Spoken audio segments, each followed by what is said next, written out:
Hey, James. Welcome, welcome, welcome. First and foremost, would you like to introduce yourself?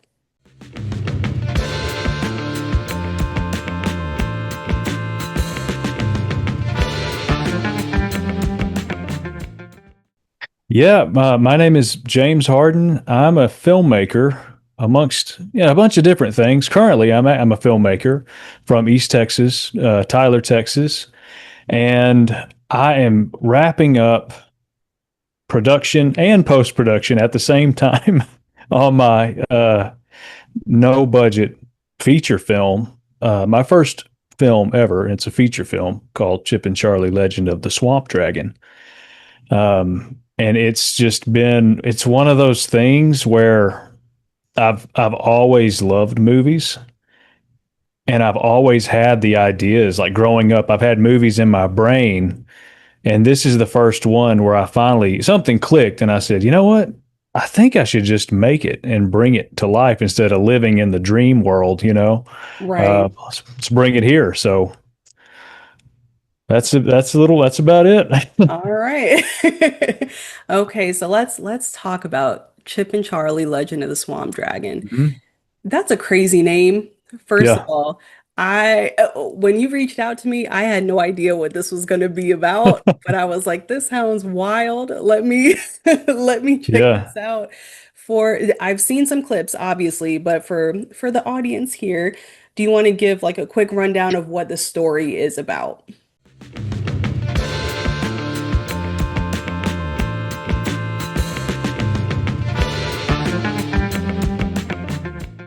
Yeah, yeah. And it's kind of an origin story. And I reached out to you first. First of all, I'm a fan of Let's Talk Terror. Thank And you. I told you this on the email chat. Like your energy is just like you can tell that you love this stuff.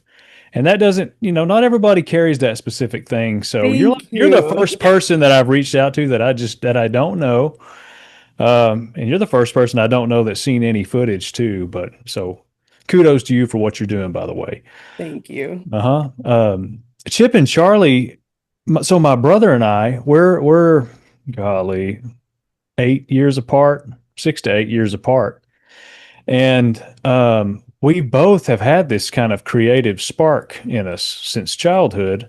And we're in the middle of East Texas, so there's like some pastures here. There's a few cows, not too much civilization, and certainly not too much opportunity to make movies. When you tell somebody, "Hey, I want to make movies," you kind of get scoffed at. It's kind of made fun of a little bit. But we both had this creative streak, and so as we grew up kind of separately, we both made movies as kids. And like when I was a kid, I had like action figures, and I would like come up with my own stories and with these action figures. And as we grew up, we made our own movies kind of in the backyard and stuff in the woods with friends. And one day, eventually, we both, I was like mowing the yard and he called me and I was in kind of a stump, like a depression, not a depression, but just kind of like, we're kind of bored. We need to do something. And he said, why don't we just like go film ourselves doing like a news station show or something?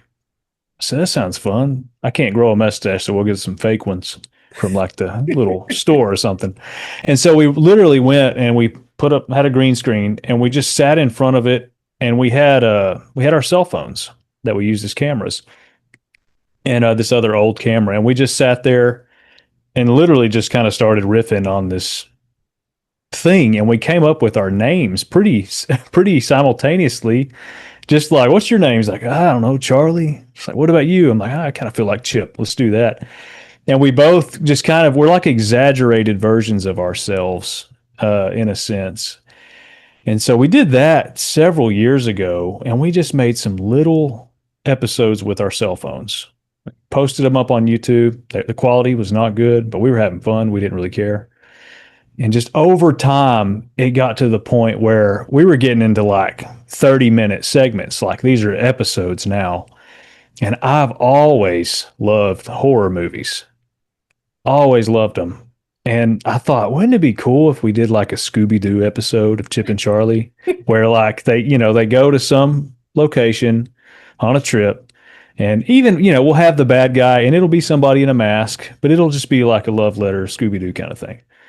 It And it feels like it, honestly. You nailed sweet. it. Awesome.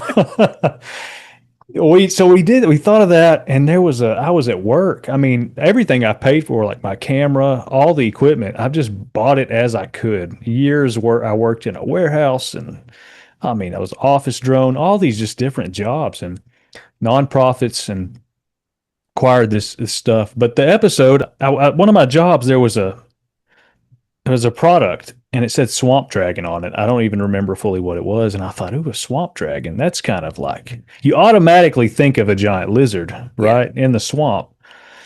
And so, anyways, I put those two ideas together and it's like Chip and Charlie, Legend of the Swamp Dragon. And it'll be a 30-minute TV movie. And anyways, over time it started to develop and I would have more ideas. And the beautiful thing about a no budget, what we're doing is there's no rules. And we've come across people that it's kind of sparked them and inspired them to like, you are making a movie? That sounds so much fun. And we protect the culture. Like we want it to be fun, and we Right. don't want anybody getting attitudes for anything like that. But we've brought on people that we're like a troupe now.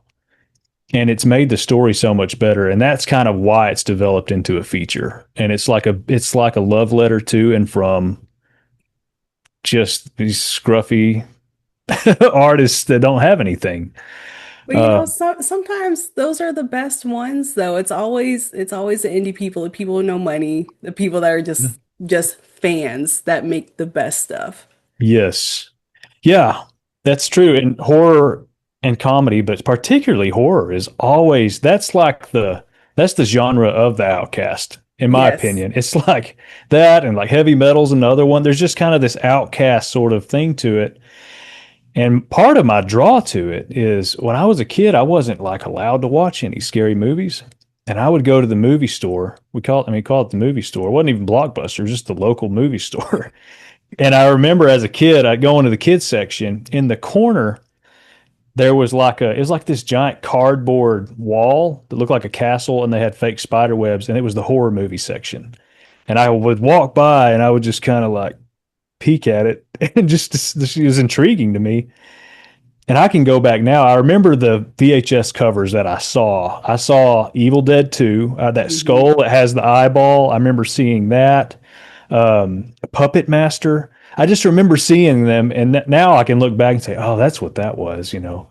Um, but I was allowed to watch the old Universal horror movies like Yeah. Frankenstein, Dracula. I watched some Godzilla, the old stuff, and I just loved that. And I related to the monster for some reason. I guess the outcast kind of nature thing. I always related to the monster, but you know, but that's how kind of we got with Chip and Charlie Legend of the Swamp Dragon. And the story is one, it was kind of a comedy TV show. Like these two characters are kind of morons, but like what happens if you put them in serious, dangerous situations? I like when there are stakes. I like when someone is at risk of dying because you feel that when you're watching it.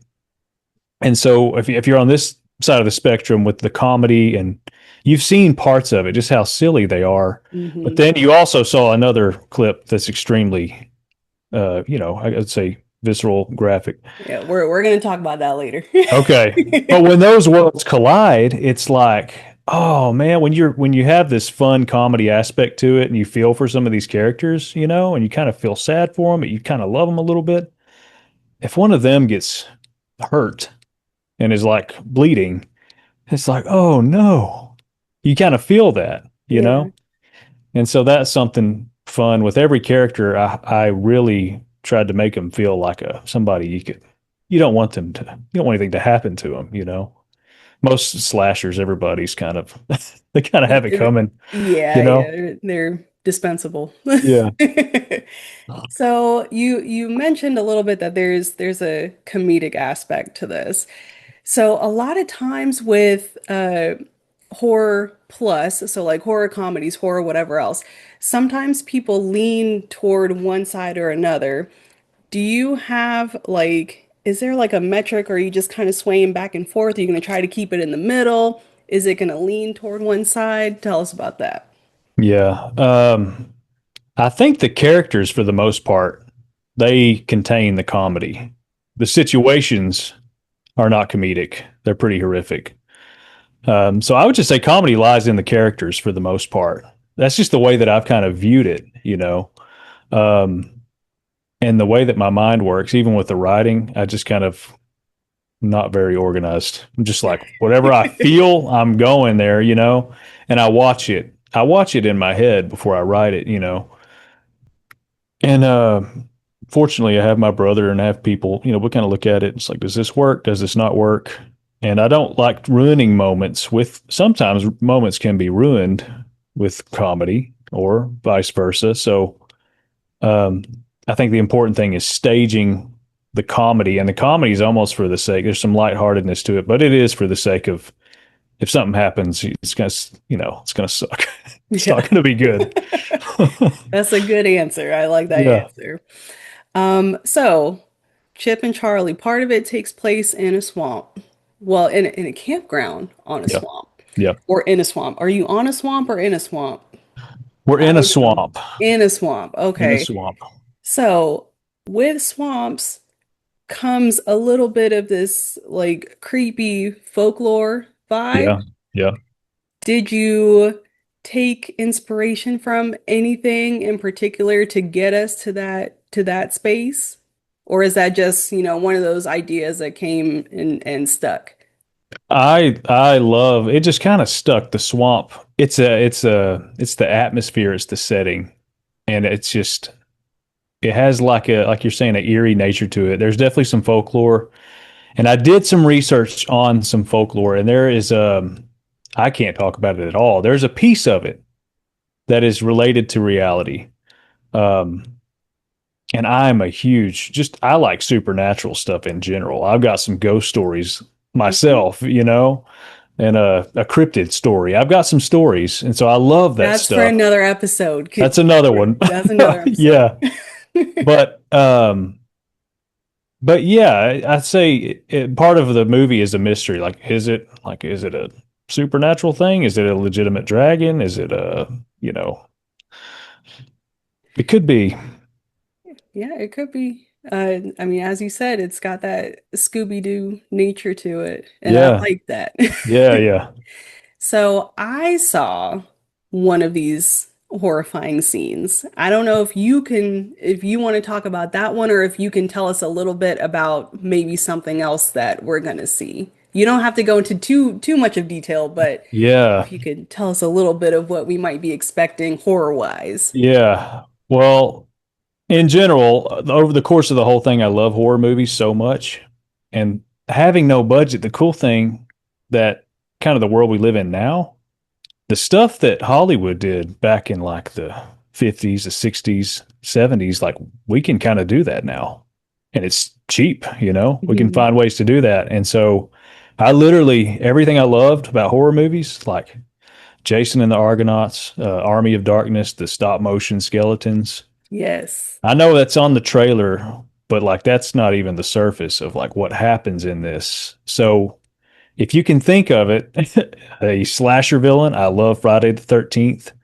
I love, you know, Jason and Michael Myers, all of them. Leatherface. There's a piece of all that stuff in here, and it all goes together. It's not just a I don't it's not just a messy collage of just everything. It's all tied to a story, but what you saw was was one of those things for sure.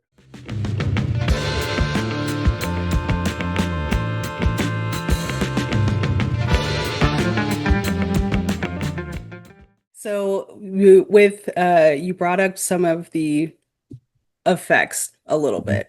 Yeah, With a lack of funds and with a lack of connections, as in like going to film school or just knowing people in the business, yeah, sometimes you have to get creative. Were yep. there any points in the making of Chip and Charlie that you had to be super duper creative, and how did that turn out? Well, when I wrote the script, I was being kind of trepidatious with like, well, we don't have this. We don't have that. So I'm not going to write skeletons into the army of the undead into the story because I can't do that. But I had an epiphany, like I was struck by lightning. It's like, nope, write it fully. Write this story fully, what you want to see, and just back yourself to a corner, and then figure it out when you get there. And Yeah. just agree to just do it. You know. And there's some about being in that pressure cooker that your brain finds new ways. It's kind of like air escaping a pressure cooker. You find a way to do it. And it's I believe now, I'm like, there's never not a way to do it. Right. There's always something, and that's been super fun, super freeing. Um, the skeletons is one of them for sure. And then how to make them look unique and to do that. And there's some of the stuff we did was kind of dangerous. I mean, you don't want to heat up plastic on a stove, Yeah. but you do what you got to do sometimes. And then like this is a miniature set here behind me. I don't know if you can kind of Oh, cool. see that. That is a like a ranger tower, ranger station tower, and it is made out of popsicle sticks. That's like aluminum foil from my kitchen, and then yarn for like and some hot glue, and then just like paint. And what's funny, I have an 11-year-old daughter, and she's like my armory for like just little fidgets and stuff like that. Yes. So I'll go in and I'll say, "Do you have like a squishy ball that has beads in it? I need to use it for this frog's belly or something." And she's like, "Yeah, let me see what I got." She'll go in her closet, donate stuff to the movie. Um, She's the special effects department. she is, and she's in the credits. She's definitely in the credits. But yeah, stuff like this, the movie set, and you hear this, if you're a movie fan, you listen to directors and watch special features and stuff. All that really matters is what's on the screen. Right. You're the audience. Like what's directly outside of that frame's not really going to matter. You know it when you're making it. You're like, oh, that's my living room or that's my backyard. But you can take something like this and put the camera up close to it and focus it and light it right. And then if there's somebody in the scene, you light them the same way. And, it's just visually connect the dots. And so I would say the miniature sets and the skeletons were a huge, those were probably the biggest ones. And then being in public and stuff, going to parks where we filmed like that, we were like guerrilla style, um, get in there. We gotten hurt. We've climbed trees and we looked totally goofy. You've got to be thick skinned to go Yeah. out anywhere and encounter people that are like, what are they doing? And then the creature, the being that you saw on that scene, that was a massive undertaking. And I'm good at I like to sculpt and draw. Um, I was never very smart, in subjects like math but I aced sculpting and art and movie class and in college and stuff, which I did not graduate college. I'm a college dropout. Not everyone does. That's fine. Yeah. Yeah, I just wasn't interested in it. I finally, discovered it's not my thing, but my teacher, my sculpting teacher would buy all my sculpts and stuff. So that creature that you saw, I sculpted it out of clay and cast it in like rubber. And so that's Yeah. that's a combination of some of it's 3D printed. That's another new um I guess avenue that we have. Did you rent one or do you have one yourself? I found one on Facebook Marketplace and I cleaned it up and fixed it up and I used it myself. My husband's looking for one, so I figured let me ask Oh if you got man. it. It's yeah, check out the marketplace. Somebody's got one and usually you can figure out how to use them. You can make some cool stuff out of them too. Yeah. Um, but yeah, the monster is a combination. He's mostly just my own sculpture stuff that, what you saw. Um, and that just took a lot of time. A lot of this stuff is just like late nights. I'm drinking coffee now because after this I'm going to edit and stuff. But it's totally worth it. There is nothing like seeing the scenes, when you add the sound effects to it, and there's nothing like that I uh, bet. feeling. I And then bet. people, I'll say this: the camaraderie with the cast and crew when all of every now and then, like if Friday the 13th came out back in theaters for like a limited time, I think it was last year, and we all just got together and went and saw it. And so this movie, whenever it comes out, there's just such a, I don't know, kind of brings people together thing. It's what I love about movies. And so it's worth it. It's worth all the blood, sweat, tears, the Yes. late nights and Yes, especially when that blood, sweat, and tears makes it on screen. mm-hmm. Oh yeah. Oh yeah. That's really cool that you get to use like your own skills that you just have on a movie. That's really cool. Yeah. So you said this movie is zero budget. What does that mean? Because I have trouble sometimes when people tell me some zero budget. It's like, no, it has to cost at least $1, Right. at Yeah. least one. So what is zero budget to you, and what does that look like day to day when you film? Yeah. Well, the equipment, the camera that I had, one, I purchased it myself, which you could say that goes in the budget, right? But It I doesn't, I had mean, it. if you already had it, then I that's already zero. I already had it. Yeah. I already had it. And I almost everything else literally it's like household stuff that I've already had. And I didn't even the poster that came out. I thought, well, I could just hire somebody just for time's sake. I could go on Fiverr and find somebody to make that poster. And I couldn't. I couldn't bring myself to do it. And I thought, no, I want to make it.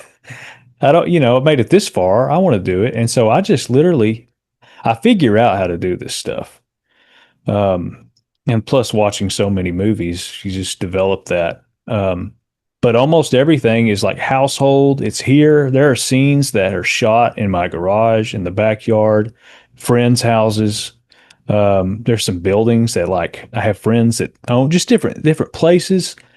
And sometimes what's cool is you can ask. I mean, we'll go. I found a camp uh, place that had all these cool, unique cabins and buildings and stuff.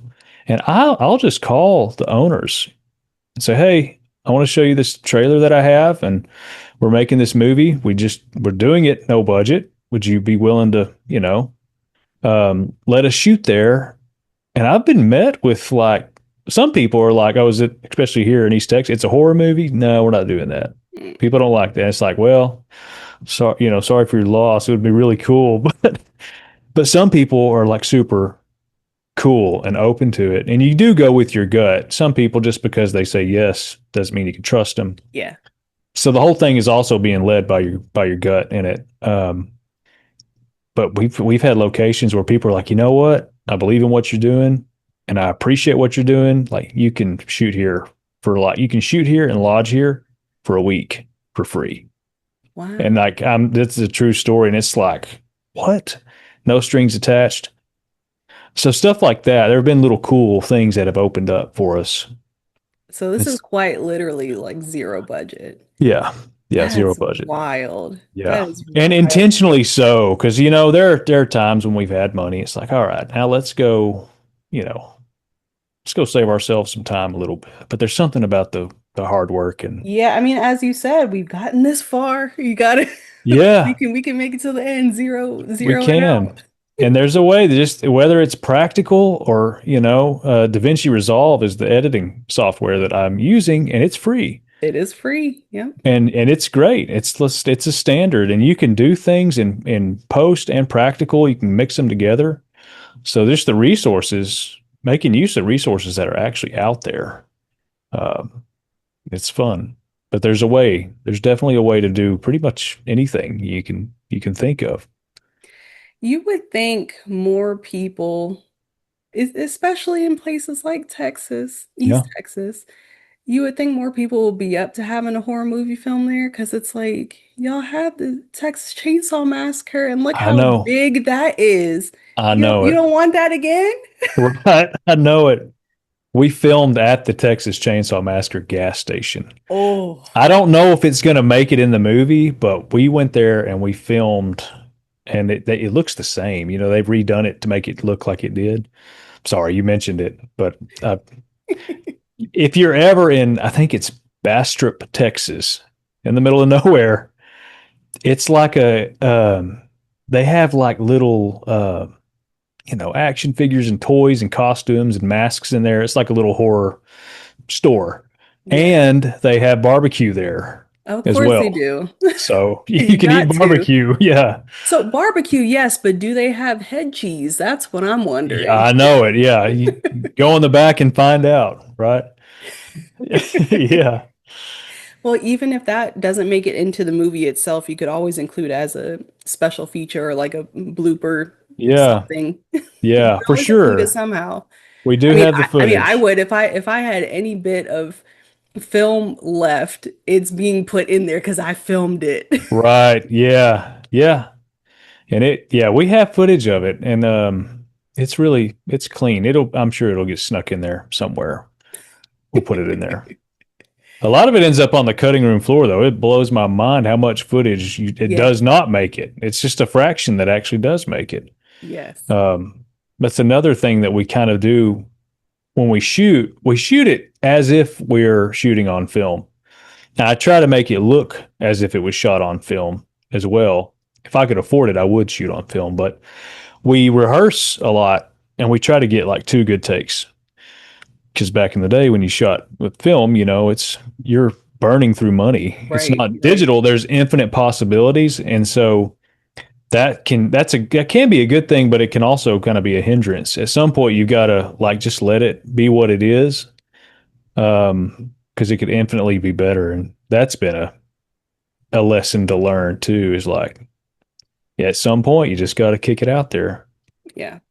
So two things on that. One, you did really good making it look like it was on film. I totally got that whole like retro vibe to it. Awesome. But two, I like how you made the distinction between shooting on film and shooting on digital because there is a difference. And Yeah. usually I don't point it out, but see, I have a background in journalism, and I remember from one of my classes specifically, I don't remember what we were talking about, but they made such a point to correct us when we say we're filming, because they're like, you're not filming though. Yeah. You're recording, you're shooting on digital. So I think it's funny. I don't care so much when people don't like specify what they're doing Right. because I think for the most part we know it's highly likely it's digital in this day and age. Yeah.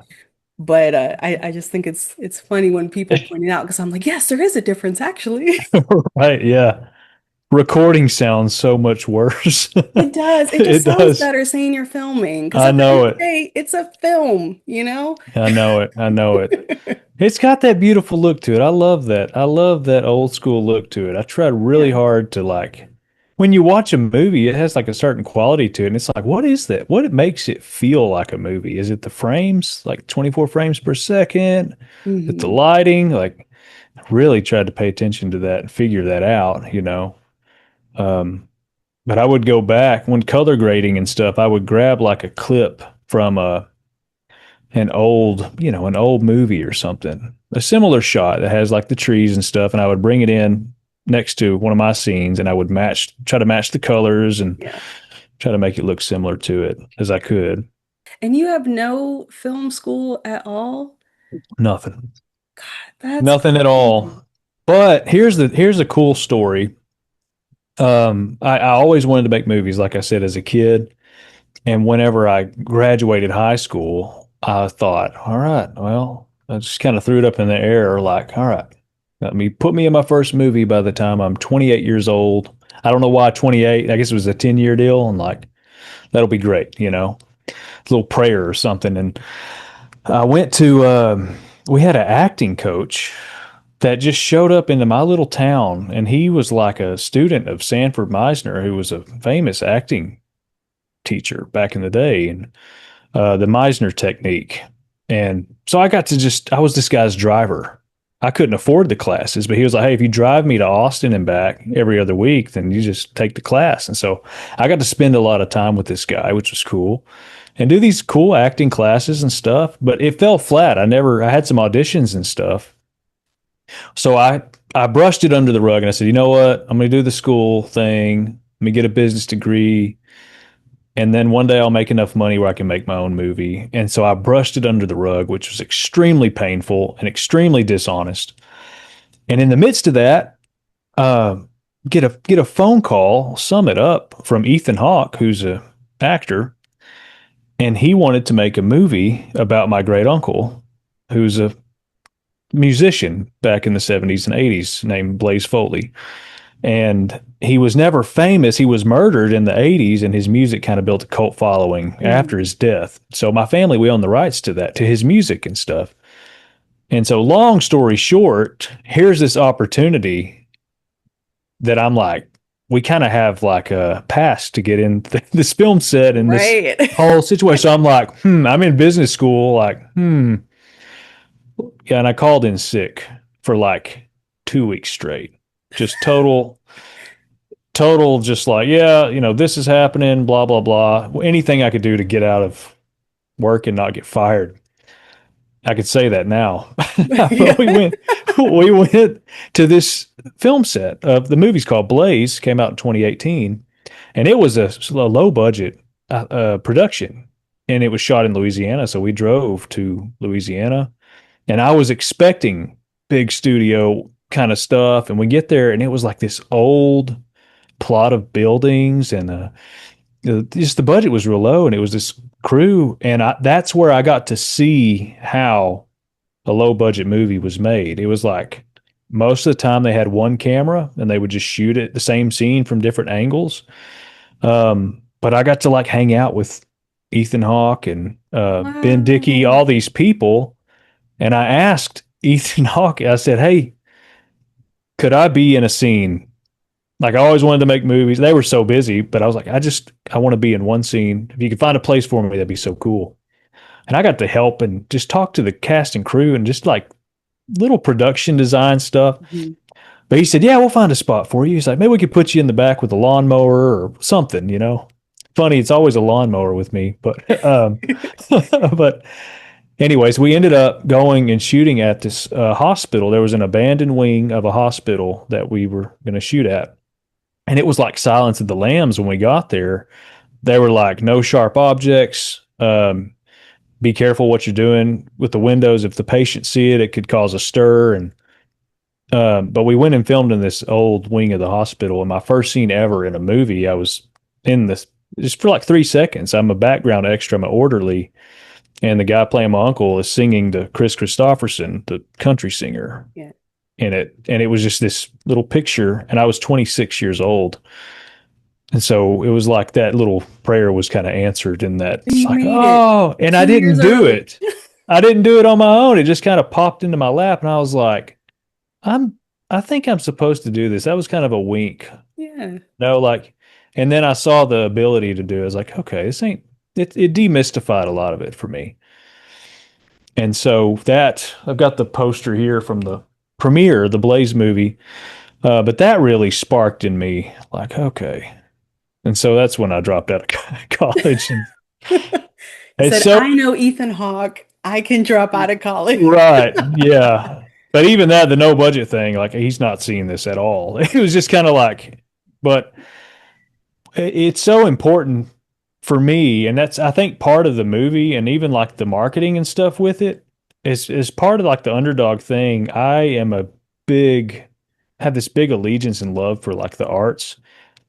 And I see so many artists, specifically here where I'm from, that there's just no opportunities here, and it's really snuffed out. And part of the thing that I tell people is like, be really honest. Like, if you're called to be a filmmaker or start a business, like, if you're the only person that knows you're supposed to do it, but like, please do it. If you're not hearing it from anyone, you're hearing it from me. Please Mhm. do it. There's just a level of honesty that, you know, with me in the movie making stuff, I scrapped it to go to business school. And that was like, I'm like, that's not me. I could do it. But I always encourage people to like find that thing and just go for it.